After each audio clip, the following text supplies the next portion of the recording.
नमस्कार दोस्तों, आपका स्वागत है मेरे YouTube चैनल में। आज की वीडियो में मैं आपके साथ शेयर करूंगी कि कैसे मैंने UP TET plus C TET plus जो हमारा रीट का एग्जाम होता है उसमें 25 प्लस नंबर लेके आई हूँ। आप भी ला सकते हैं, ये कोई बड़ी बात नहीं है। ठीक है, आपको मैं अपनी फुल स्ट्रेटेजी बताऊंगी कि किस तरीके से मैंने अपनी सीडीपी तैयार की थी, क्योंकि सीडीपी सी टेट हो, यूपी टेट हो या कोई अदर स्टेट का एग्जाम हो, बहुत स्कोरिंग सब्जेक्ट होता है। सबसे ज्यादा नंबर हमारे सीडीपी के ही आते हैं।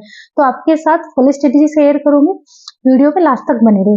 देखिए, सबसे पहले यदि मैं आपको बात करूं कि मैंने स्टार्टिंग कहाँ से की थी, तो पहले तो मैंने सी टेट का पेपर दिया था, ठीक है, और यूपी टेट का बाद में दिया था, ठीक है, और सबसे लास्ट में अभी जो ये एग्जाम हुआ था ना रीट का, वो क्वालिफाई किया है। देखिए क्या स्ट्रेटेजी मेरी रही। सबसे पहले मैंने अपने सिलेबस निकलवाया था, ठीक है, तो सबसे पहला यही था कि जो हमारा सीडीपी है उसका आपको सिलेबस पता होना चाहिए। सीडीपी के ये टॉपिक है जो आपके सी टेट में है, जो आपके यूपी टेट में, ठीक है। अब आपको अपने जो सिलेबस है सीडीपी का वो पता है। जैसे कि अब अगर हम बात करें तो सीडीपी क्या है, मतलब बहुत बहुत बहुत बड़ा सब्जेक्ट है ना, बहुत बड़ा सब्जेक्ट है। अब सारा सब्जेक्ट तो मतलब सारी सीडीपी को तो आप नहीं पढ़ सकते ना।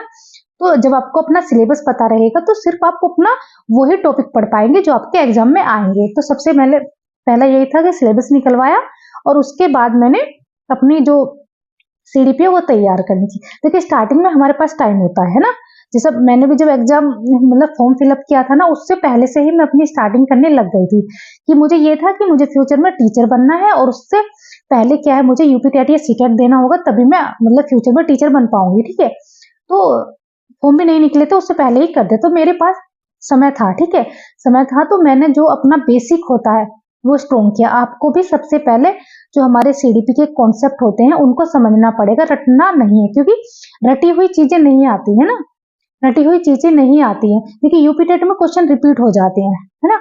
मैं बोल रही हूँ कि यूपी टेट में क्या है, आपके क्वेश्चन रिपीट हो जाते हैं, लेकिन हर बार ऐसा नहीं होता, ठीक है, कि वही क्वेश्चन आपका आ जाए। अगर एक दो क्वेश्चन रिपीट हो भी जाता है तो इससे क्या ही फर्क पड़ता है ना। तो आपको अपने कॉन्सेप्ट क्लियर करने हैं। तो आपको जो भी, जैसे आप मान ली आप कोई सिद्धांत पढ़ रहे हैं, बाल विकास के जो सिद्धांत होते हैं वो पढ़ रहे हैं, तो उनको रटना नहीं है। अभी आपके पास समय है, जैसे कि सी टेट वालों के पास भी समय है और यूपी टेट वालों के पास भी समय है। तो ये समय आपका सबसे अच्छा है जहां आप अपने कॉन्सेप्ट क्लियर कर सकते हैं, ठीक है। बेसिक से बिल्कुल आराम आराम से आपको पढ़ना है, ठीक है। ऐसा नहीं है कि एक दिन में एक यूनिट आप पढ़ने की कोशिश करेंगे। हाँ, पढ़िए, ठीक है, 2 से ढाई घंटे आप डेली दीजिए। मैंने भी यही किया था कि जब तक मेरा मन लग रहा है पढ़ने में तब तक मैंने पढ़ाई की है, मतलब जबरदस्ती नहीं करिए। अगर आपको ऐसा लग रहा है आप ना बोर हो गए हो सीडीपी से, तो आप कोई और सब्जेक्ट पढ़ लो, ठीक है। लेकिन रेगुलर अगर हम लंबे समय तक किसी सब्जेक्ट को पढ़ते हैं तो उससे हम बोर हो जाते हैं।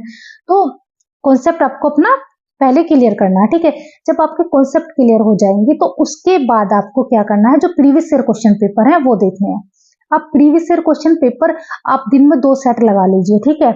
और फिर एक नोटबुक रखिए आप अपने पास, है ना। नोटबुक रखोगे ना तो उसमें क्या है, जो भी आपकी कमियां हैं ना, पीवाईक्यू कर रहे होंगे तो ऐसा तो है नहीं कि आप सारे क्वेश्चन सही कर दोगे, है ना, कोई भी नहीं कर पाता, मैं भी गलती कर दूंगी, ठीक है। तो जो गलती आपने की है उसे आप नोट करते जाएंगे, लिख लेंगे कि भाई आज जब मैं अपना मतलब पेपर वो कर रहा था तो मेरे से ये गलती हुई है। तो आप उसमें लिख लो कि मैंने आज जीन प्याजे के सिद्धांत का क्वेश्चन गलत कर दिया, या वाइगोत्स्की से जो सिद्धांत था वो मैं नहीं समझ पाया, वो गलत कर दिया, ठीक है। या विकास की जो अवधारणाएं थी वो मेरे से गलत होगी, वो लिख लो, है ना, पेन से लिख लो। तब आप लिख लोगे ना, तो जब आप नेक्स्ट टाइम अपनी पढ़ाई करोगे, तो आपको याद रहेगा कि मैं यहाँ पे मैंने गलती की थी और ये गलती मेरे से हुई थी, ठीक है। ये आपकी गलती है, नेक्स्ट टाइम से वो आप गलती नहीं करने की, क्योंकि जब भी आप पढ़ेंगे ना नेक्स्ट टाइम, तो आपका सबसे पहले फोकस उस गलती पर जाएगा कि कल मैंने यहाँ पे क्वेश्चन गलत किया था, और उस चीज को आप बहुत अच्छे से पढ़ेंगे और फिर वो आपकी कभी गलत नहीं होने की, ठीक है। दूसरी बात क्या करना है आपको कि बार बार रिविजन करना है। भाई अभी आपके पास ये 3 महीने बचे हैं, इन 3 महीने में जैसे आप फर्स्ट मंथ और सेकंड मंथ, ठीक है, अच्छे से मतलब अपने बेसिक कंप्लीट कर लो, अपने पीवाईक्यू कंप्लीट कर लो, ठीक है। फिर आपको लास्ट समय में क्या है, रिवीजन करना है। और रिवीजन के लिए जो चीजें आप गलत कर देते हैं, ठीक है, मतलब कोई सिद्धांत है वो आप नहीं पढ़ पा रहे हो सही से, वो क्वेश्चन गलत कर देते हो, ठीक है, तो वो आप अपने नोटबुक में लिख लो और उसे बार बार पढ़ो तो वो हो जाएगा, ठीक है। और हो सकता है जो आपकी पेडागोजी होती है ना, उनको जो रियल लाइफ एग्जाम्पल होते हैं वहां पे उन्हें कनेक्ट करके वो सोल्व किया करें। और बच्चे को मतलब जो भी चीजें हम बच्चे के बारे में बोल रहे हैं उनको आपको क्या है 100 पर ही रखना है, मतलब सबसे ऊपर आपको बच्चे को रखना है। जो टीचर है मतलब हमें क्या है सेकंड नंबर पर होना है। और जो भी चीजें आप जैसे कि आपके पास कोई बच्चा है ना, बच्चे से रिलेटेड कोई क्वेश्चन दे दिया है तो उसमें आप ये देखेंगे कि बच्चे के बारे में कोई नेगेटिव चीज ना बोली गई हो, क्योंकि अगर बच्चे के बारे में कोई नेगेटिव चीज बोली गई होगी तो वो आपका गलत आंसर होगा। जो हमारे रियल एग्जाम्पल होते हैं है ना, उन चीजों से जोड़ के ही आप अपना आंसर देंगे, क्योंकि वहां पे क्या है हमें बच्चे को व्यवहारिक बनाना है, ठीक है। और बच्चे के ऑल ओवर डेवलपमेंट पे फोकस करना है, ठीक है, क्योंकि बच्चे के यहाँ पे पूरे ऑल ओवर डेवलपमेंट की बात की गई है, जन्म से लेके और किशोरावस्था तक हम उसका पूरा मानसिक हो है ना।